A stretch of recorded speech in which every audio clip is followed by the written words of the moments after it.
Hi everybody, and welcome back to AGS Stories. Today's story comes from the subreddit Am I the Ackhole, and it's by user WeddingBoundaries94. The title, Am I the Asshole for refusing to change my wedding date after my dad prioritized my stepsister's wedding over mine? Buckle up, because this one's a roller coaster filled with family drama, hard boundaries, and a bride finally standing up for herself. Meet Sophie, a 26-year-old woman who has spent much of her life navigating the emotional turmoil caused by her father's decisions. Sophie's childhood started out relatively normal.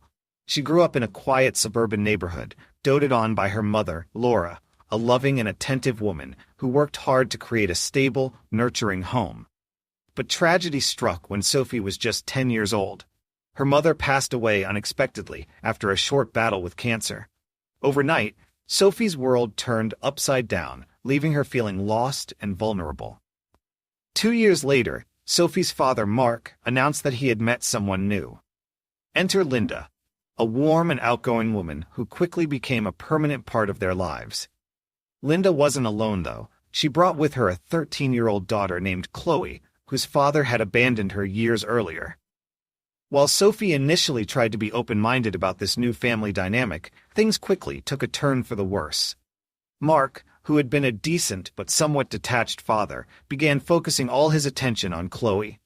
What started as occasional favoritism soon turned into outright neglect of Sophie's needs.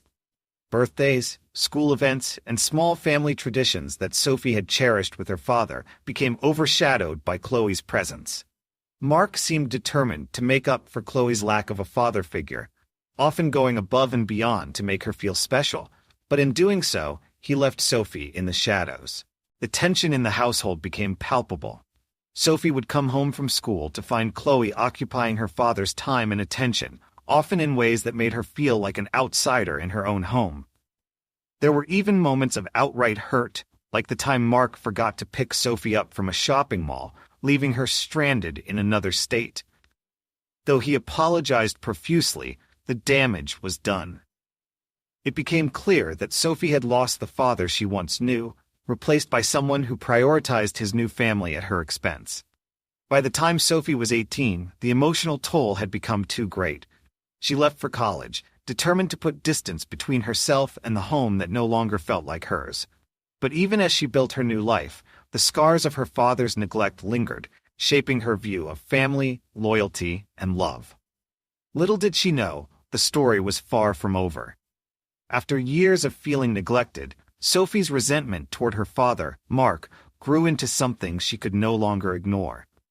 While her teenage years had been riddled with disappointment, it was the specific instances of blatant favoritism toward her stepsister, Chloe, that left scars she carried into adulthood.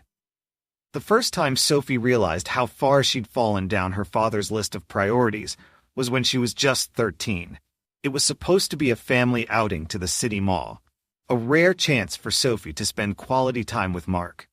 The excitement she felt turned to disbelief when, after Chloe threw a tantrum over wanting to stay longer at a specific store, Mark decided to send Sophie ahead to the food court and promised he'd join her shortly.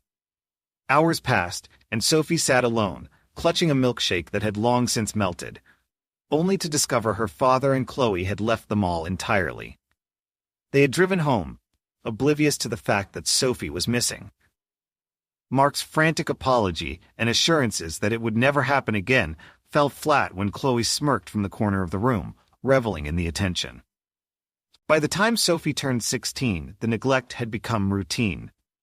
Mark began prioritizing Chloe in ways that felt calculated.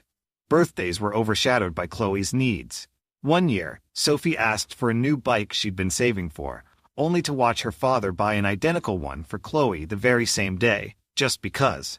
School recitals, parent-teacher nights, and even her high school graduation were marked by Mark's excuses. Chloe had a big game. Chloe needed help with something, or, I'll make it up to you. Sophie's breaking point came the summer before she left for college. She had worked tirelessly to earn a scholarship, hoping that her accomplishments would finally draw some recognition from her father.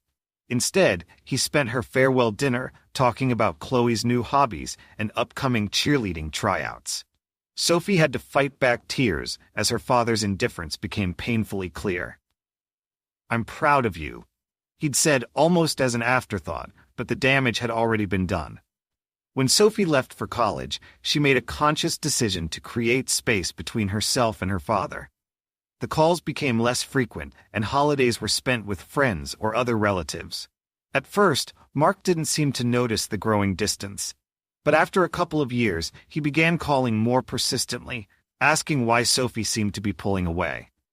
Sophie finally told him the truth, that his blatant favoritism toward Chloe had left her feeling unwanted, unloved, and like a guest in her own family. To her surprise, Mark seemed genuinely remorseful. For the next 3 years, Mark made efforts to mend their relationship. He attended some of Sophie's milestones, albeit inconsistently, and tried to make up for lost time. Sophie's heart softened slightly, but there was always a nagging doubt that things could return to what they once were. The memory of Chloe's smug grin and Mark's dismissiveness was too vivid to forget entirely. Things took a surprising turn when Sophie met Ryan, the love of her life. The two dated for several years before Ryan proposed during a trip to the mountains. Sophie was ecstatic. Planning the wedding became a source of joy and excitement, a chance to celebrate the love she'd found despite the fractured relationship with her father. Mark seemed genuinely happy for her, even offering to help pay for part of the wedding and agreeing to walk her down the aisle. For the first time in years, Sophie felt like her father was putting her first. But the illusion of progress shattered during a family lunch just months before the wedding. Mark showed up with Linda and Chloe unexpectedly, which Sophie hadn't planned for. As they discussed final wedding details, Mark dropped a bombshell. Chloe had just gotten engaged and was planning her wedding for the same year. The problem? Chloe's chosen date was the exact same day as Sophie's wedding. Mark's request was clear but devastating. He asked Sophie to move her wedding date.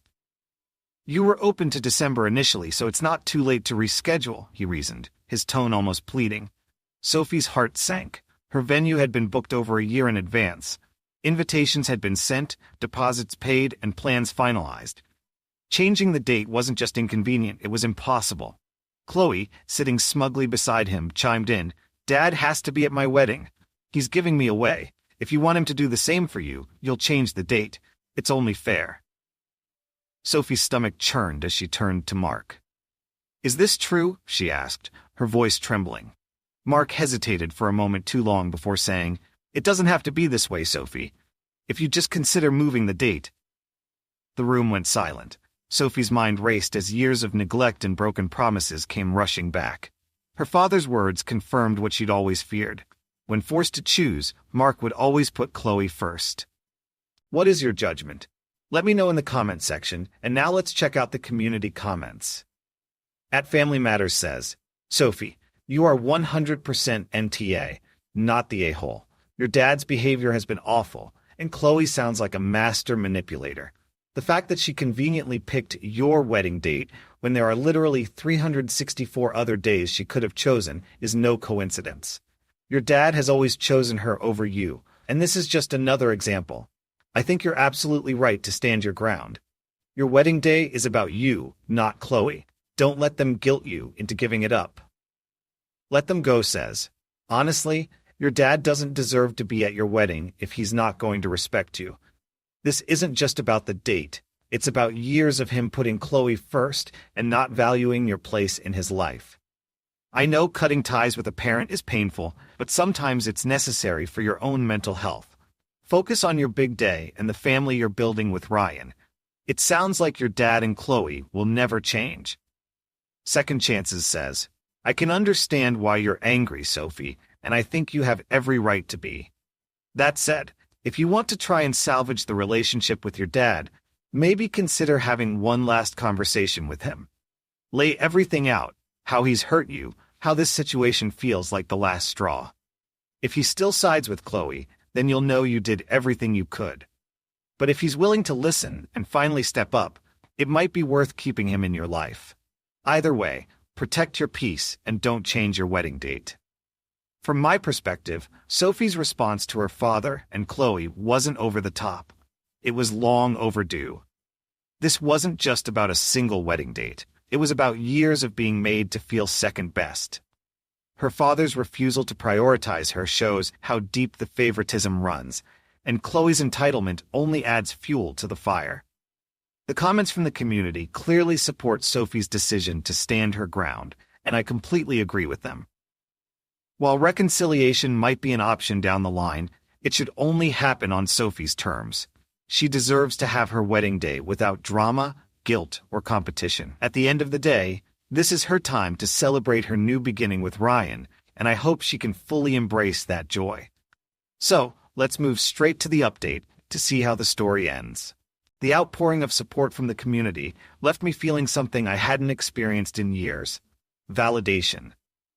For the first time, I wasn't questioning whether I was overreacting or being unreasonable.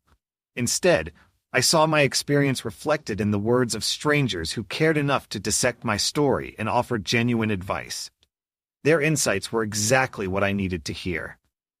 After reading hundreds of comments, I felt a renewed sense of clarity. The consensus was clear. My father's behavior wasn't just disappointing, it was unacceptable. And Chloe's actions? Calculated and cruel. Knowing that so many people could see through the manipulation helped me realize that I wasn't alone in feeling this way. I wasn't the selfish daughter my father tried to paint me as. I was someone finally standing up for herself after years of being pushed aside. I decided to stick with my decision.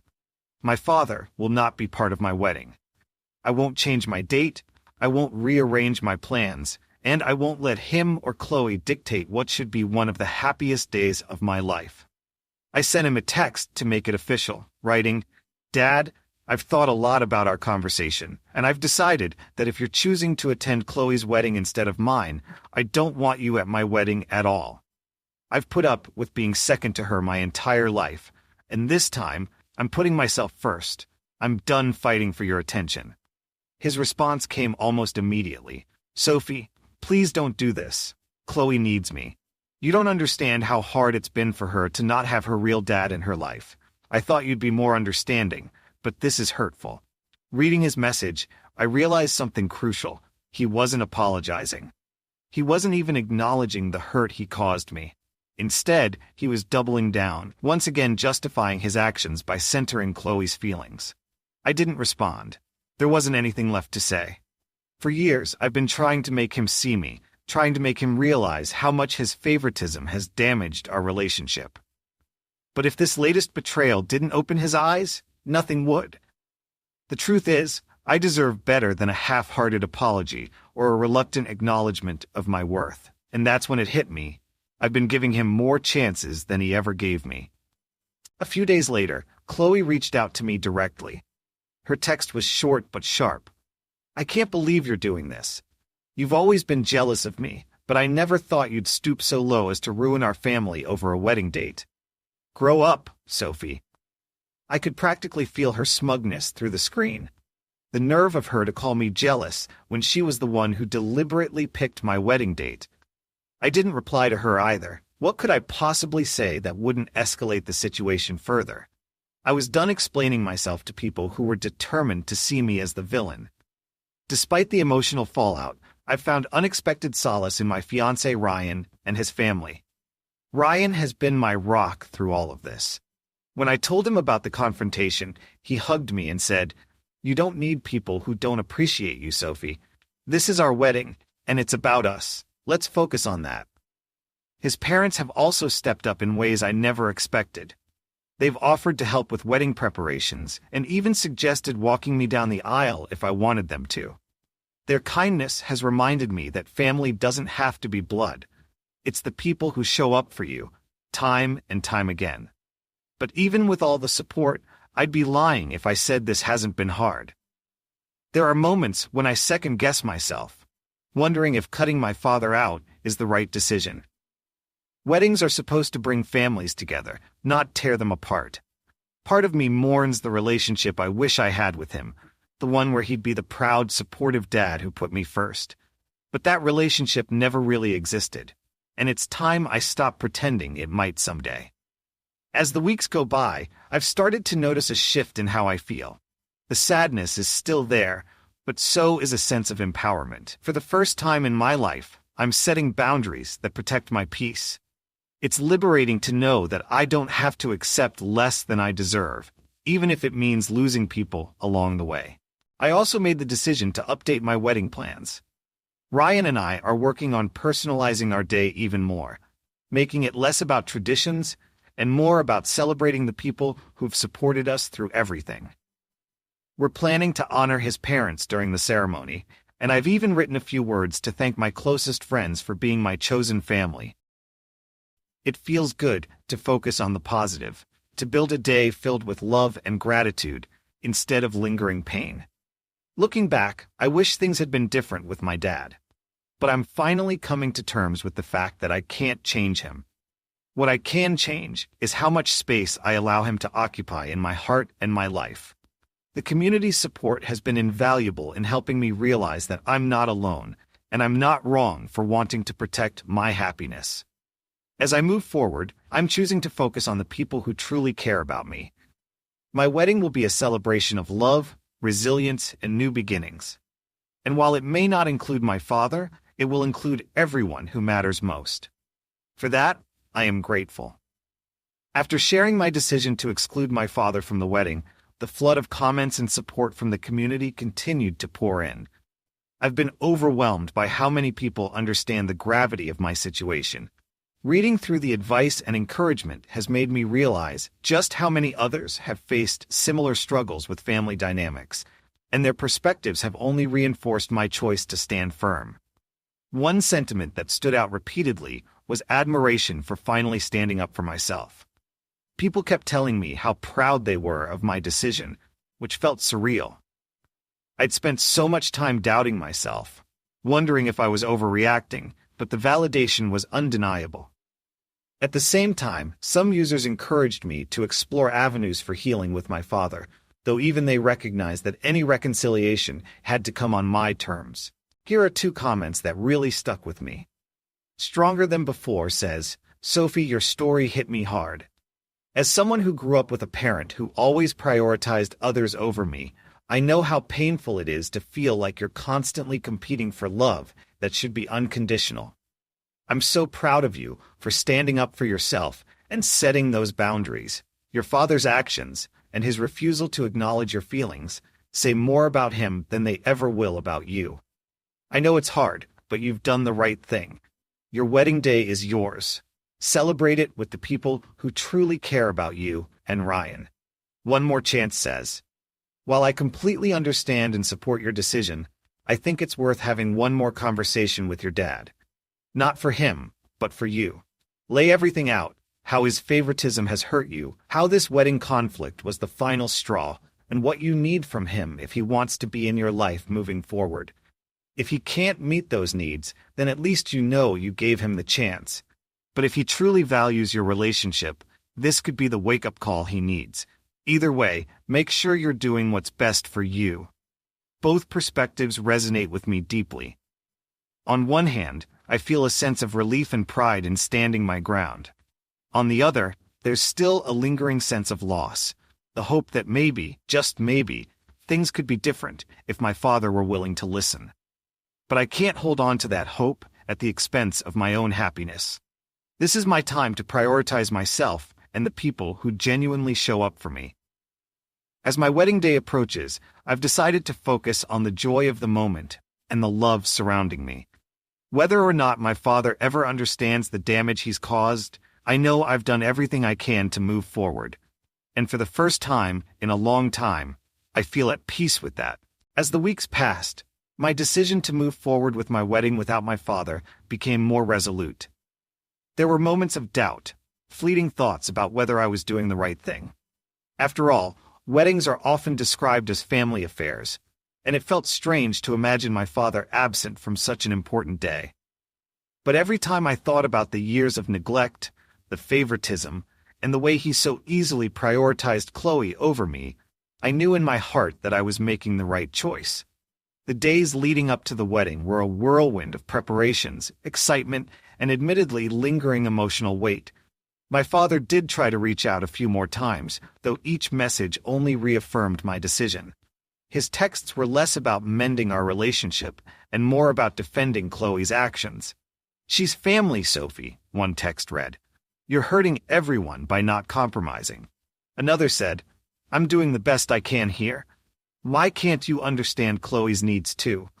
Not once did he acknowledge the pain I had carried for years or the hurt caused by his constant dismissal of my feelings.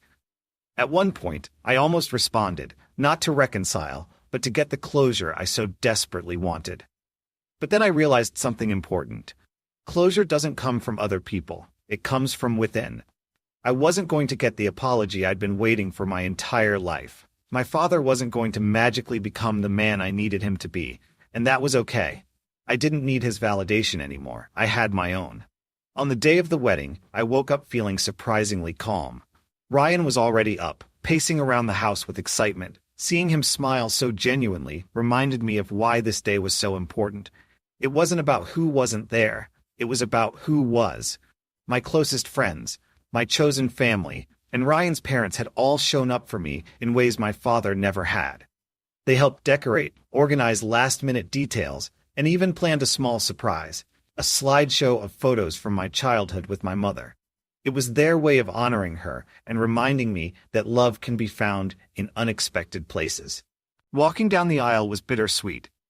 I had decided not to have anyone give me away in the traditional sense. Instead, I walked alone, holding a small locket with my mother's picture inside. Each step felt heavy but empowering. As I looked around, I saw the people who had supported me through every hardship, and for the first time in a long time, I felt whole. I didn't feel like a girl abandoned by her father anymore. I felt like a woman who had chosen to rise above it. The ceremony itself was perfect, intimate, heartfelt, and full of love.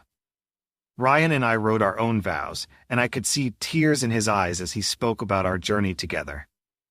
When it was my turn, I took a moment to acknowledge not just our love, but the strength it had given me to grow and heal. "You've taught me what it means to be truly loved," I said, my voice steady despite the lump in my throat. "And because of that, I've learned to love myself too." The reception was everything I dreamed of: laughter, music, and a sense of joy that filled the air. I caught myself wondering if my father had thought about me that day. Had he regretted his choice? Was Chloe even aware of what she'd taken from him? But I quickly let those thoughts go. They didn't matter anymore. What mattered was the love surrounding me in that moment. A few days after the wedding, I received one last message from my father. It was brief, almost sterile. "I hope your wedding went well. I still think this could have been avoided. Let me know when you're ready to talk." There was no apology, no acknowledgement of what he had missed, no recognition of how deeply he'd hurt me. I didn't reply. Not because I was angry, but because I'd made peace with the situation. I had given him countless chances to show up for me, and he'd chosen not to. That was his burden to carry, not mine. Reflecting on everything, I feel a mixture of sadness and relief. Sadness for the relationship I'll never have with my father and the family I used to dream of. But relief in knowing that I've finally taken control of my own narrative. I'm no longer the little girl waiting for her father's approval. I'm a grown woman who knows her worth and refuses to settle for anything less than respect and love. Ryan and I are already planning the next chapter of our lives together. We're talking about starting a family, and I feel a renewed sense of hope. I want to be the kind of parent who shows up, who listens, and who makes their child feel seen and valued. I may not have had that growing up, but I know I can create it moving forward. In the end, my father's absence wasn't the tragedy I once feared it would be. It was a reminder of how far I've come and how much I've grown. My wedding day wasn't defined by who wasn't there. It was defined by the love, laughter, and joy of the people who were, and that's something I'll carry with me forever. Sophie's story is one that resonates deeply with many of us. It's a powerful reminder of how crucial it is to set boundaries and stand up for ourselves, even when it involves family. For years, Sophie endured her father's neglect and favoritism, believing she had to accept it because that's just how family is. But through her journey, she learned one of life's hardest lessons. Love and loyalty should be mutual, not one-sided. Family should uplift and support you, not make you feel invisible.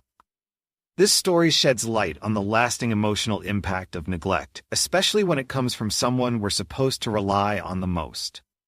Sophie's pain wasn't just about her father choosing Chloe over her for one wedding day.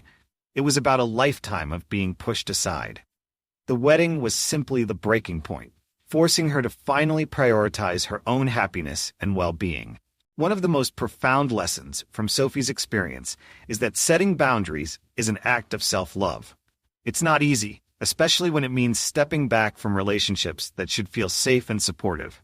But sometimes, walking away from toxicity, even within your own family, is necessary to find peace. Sophie's decision to exclude her father from her wedding wasn't about being spiteful or petty. It was about refusing to let his behavior overshadow one of the happiest days of her life. For anyone who's been in a similar situation, Sophie's story encourages us to reflect on the relationships in our lives. Are the people around us adding to our happiness, or are they draining it? Are we holding on to toxic connections out of guilt or obligation? These are tough questions, but answering them honestly can lead to profound growth and healing. Another key takeaway from this story is the importance of building a chosen family. While Sophie's father let her down time and again, she found love, support, and encouragement from Ryan, his family, and her closest friends. They reminded her that family isn't just about blood. It's about showing up for one another, especially during life's most important moments. Sophie's wedding wasn't defined by her father's absence. It was defined by the overwhelming love and joy of the people who truly cared about her.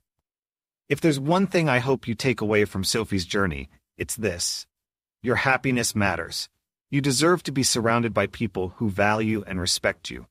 Don't be afraid to set boundaries, walk away from toxic relationships, and build a life filled with love and support. It's not always easy, but as Sophie's story shows, it's absolutely worth it. Now, I'd love to hear from you. Have you ever had to set boundaries with a family member or walk away from a toxic relationship? How did it impact your life? Share your experiences in the comments below. Let's create a space where we can learn from and support one another. If you enjoyed this story and want to hear more like it, don't forget to hit the like button, subscribe to AGS Stories, and turn on notifications so you never miss an update. Your support helps us bring you more compelling stories that inspire, teach, and connect us all. Thanks for watching, and we'll see you in the next video.